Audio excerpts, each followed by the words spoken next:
Nayanthara cinema అనగానే అభిమానులకు కొన్ని అంచనాలు అయితే ఉంటాయి. ముఖ్యంగా లేడీ ఓరియంటెడ్ సినిమాలు చేస్తూ కెరీర్లో దూసుకుపోతుంది నయనతార. అంతేకాకుండా లేడీ సూపర్ స్టార్ అనే బిరుదును కూడా అందుకుంది. నయనతార తన కెరీర్లో 75 చిత్రాలు పూర్తి చేసుకుంది. తన 75వ చిత్రం అన్నపూరణి ఇటీవల విడుదలైంది. నెల రోజులు కూడా గడవకముందే ఓటీటీలోకి అడుగుపెట్టింది. ఈ మూవీ ప్రస్తుతం నెట్ఫ్లిక్స్లో తెలుగు, తమిళ, కన్నడ, మలయాళ, హిందీ భాషల్లో స్ట్రీమింగ్ అవుతుంది. అయితే ఈ సినిమా ఎలా ఉంది, అసలు అన్నపూరణి స్టోరీ ఏంటి, ప్రేక్షకులను మెప్పిస్తోందా అనే ప్రశ్నలకు సమాధానం ఏంటంటే మీరు ఈ రివ్యూ వీడియోని పూర్తిగా చూసేయండి. కథ విషయానికి వస్తే తమిళనాడులోని ఓ ప్రాంతంలో రంగరాజన్ అనే వ్యక్తి రంగనాథునికి సేవలు చేస్తూ ఉంటాడు. రంగనాథునికి నైవేద్యం, ప్రసాదాలు చేస్తూ ఉంటాడు. ఆయనకు అన్నపూరణి అనే కుమార్తె ఉంటుంది. తండ్రి వంటలు చూస్తూ పెరిగిన ఆమెకు చిన్నప్పటి నుంచి ఒక గొప్ప షెఫ్ కావాలనే కోరిక ఏర్పడుతుంది. అయితే ఒక బ్రాహ్మణ కుటుంబంలో పుట్టి మాంసాహారాలు వండే షెఫ్ ఎలా అవుతావు అంటూ తండ్రిని నిలదీస్తాడు. తన కోరికకు అడ్డుపడతాడు. ఎంబీఏ లాంటి కోర్సులు చేసుకోవచ్చు కదా అంటూ చెప్తాడు.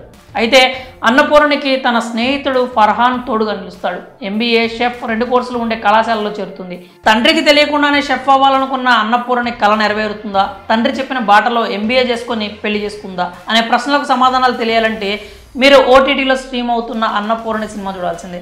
ఇంకా విశ్లేషణ చూస్తే బ్రాహ్మణ కుటుంబంలో పుట్టిన ఒక అమ్మాయికి షెఫ్ అవ్వాలనే కోరిక కలగడాన్ని చాలామంది సమర్థించకపోవచ్చు. చాలామందికి అది కాస్త వింతగా అనిపించవచ్చు. అయితే ఆ పాయింట్ని ఎవరు తప్పు పట్టడానికి లేదు. అయితే తన లక్ష్యాన్ని సాధించడం కోసం అన్నపూరణి పడిన కష్టాన్ని కళ్ళకు కట్టినట్టు చూపించడంలో డైరెక్టర్ సక్సెస్ అయ్యాడని చెప్పాలి. అయితే ఈ మూవీలో కొన్ని కాన్ఫ్లిక్ట్స్ మిస్ అయిన భావన కలుగుతుంది. ఎక్కడన్నా ఒక వ్యక్తి అనుకున్న లక్ష్యాన్ని సాధించడం కోసం అవకాశాలు వెతుక్కోవాలి, కానీ ఈ మూవీలో అవకాశాలే నయనతారను వెతుక్కుంటూ వచ్చినట్లు కనిపిస్తుంది. ఈ మూవీలో షెఫ్ ఆనంద్ సుందర్ రాజన్ పాత్రలో సత్యరాజ్ నటించడం మూవీకి బిగ్ అసెట్ అనే చెప్పాలి. తండ్రిని కాదని తన కళ నెరవేర్చుకోవడానికి నయనతార పడే స్ట్రగుల్ని ఆడియన్స్ ఫీల్ అవ్వగలుగుతారు. డైరెక్టర్ నీలేష్ కృష్ణ సినిమాలో మంచి డ్రామా, హై ఇంటెన్స్ క్రియేట్ చేసే సీన్లను హ్యాండిల్ చేయడంలో సక్సెస్ అయ్యాడు. డ్రామాని చివరి వరకు ఆసక్తికరంగా కొనసాగించడంలో మంచి మార్కులే కొట్టేశాడు. ప్రథమార్థంలో కాస్త సాగతీత అనేది ఇబ్బంది పెడుతూ ఉంటుంది. అయితే అది కావాలని కాకపోయినా కథని ప్రేక్షకుడు ఓన్ చేసుకోవడం కోసం మాత్రమే చేసినట్లుగా అనిపిస్తుంది. కానీ ఇంటర్వెల్ తర్వాత స్టోరీలో స్పీడ్ పెరుగుతుంది. అన్నపూరణి పాత్రకు బిగ్ సపోర్ట్గా ఉండే ఫర్హాన్ పాత్రలో జయ ఆకట్టుకుంటాడు. నయనతార కళను సాకారం చేసుకునేందుకు తన వంతు సపోర్ట్ ఇస్తూ ఉంటాడు. అయితే ఈ మూవీలో కొన్ని లాజిక్స్ మిస్ అయ్యే సీన్స్ ఉంటాయి. అందులో ప్రధానంగా టేస్ట్ చూడకుండానే వంటకం ఎలా ఉందో చెప్పేయడం ప్రేక్షకులకు కాస్త అతిగా అనిపిస్తుంది. బిర్యానీని సాంప్రదాయ వంటకంగా చూపించడం కూడా అందరూ రిసీవ్ చేసుకోలేకపోవచ్చు. కానీ నాన్ వెజ్ లవర్స్కు ఈ మూవీ పిచ్చగా నచ్చే అవకాశాలు ఎక్కువగా ఉన్నాయి. కొన్ని సీన్స్ అయితే బ్యాటిల్ గ్రౌండ్లో ఉండే ఇంటెన్సిటీని కలిగిస్తాయి. 2 షెఫ్ల మధ్య జరిగే పోటీని ఒక యుద్ధంలా చూపిస్తారు. ఆ సీన్స్ అందరినీ అలరిస్తాయి. ఈ మూవీలో ఇంకో చెప్పుకోదగ్గ విషయం ఏంటంటే ఎక్కడా కూడా అశ్లీల పదాలు, డబుల్ మీనింగ్ డైలాగ్స్, అశ్లీల దృశ్యాలు లేకుండా చాలా నీట్గా తెరకెక్కించారు. ఫ్యామిలీతో కలిసి హ్యాపీగా ఈ సినిమాను చూడొచ్చు. ఇంక ఈ మూవీలో ఎవరు ఎలా చేశారంటే ఈ మూవీ మొత్తాన్ని నయనతార తన భుజానికి ఎత్తుకుంది. తన కెరీర్లో 75వ చిత్రం కావడంతో ఈ మూవీ మరింత స్పెషల్ అనే చెప్పాలి. తన పాత్రకు న్యాయం చేయడంలో నయన్ ఎక్కడా వెనకాడలేదు.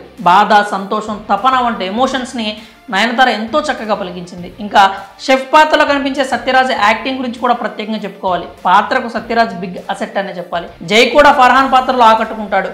ఫ్రెండ్ కన్నా ఎక్కువైన అన్నపూరణికి సాయం చేసేందుకు ఫర్హాన్ పడే తపన చూసి అందరూ అతని పాత్రతో కనెక్ట్ అయిపోతారు. సత్యరాజ్ కుమారుడిగా కార్తిక్ కుమార్ నటన కూడా ఆకట్టుకుంటుంది. నయనతారతో పోటీ పడే సన్నివేశాల్లో అతని నటన మెప్పిస్తుంది. మిగిలిన పాత్రలు కూడా వారి పరిధి మేరకు నటించి మెప్పించారు. ఇక ఈ మూవీకి సంబంధించి టెక్నికల్ వర్క్ గురించి మాట్లాడుకుంటే ముందుగా డైరెక్టర్ గురించి చెప్పుకోవాలి. డైరెక్టర్గా తొలి చిత్రం అయినా కూడా నీలేష్ కృష్ణ హ్యాండిల్ చేసిన విధానం మెప్పిస్తుంది.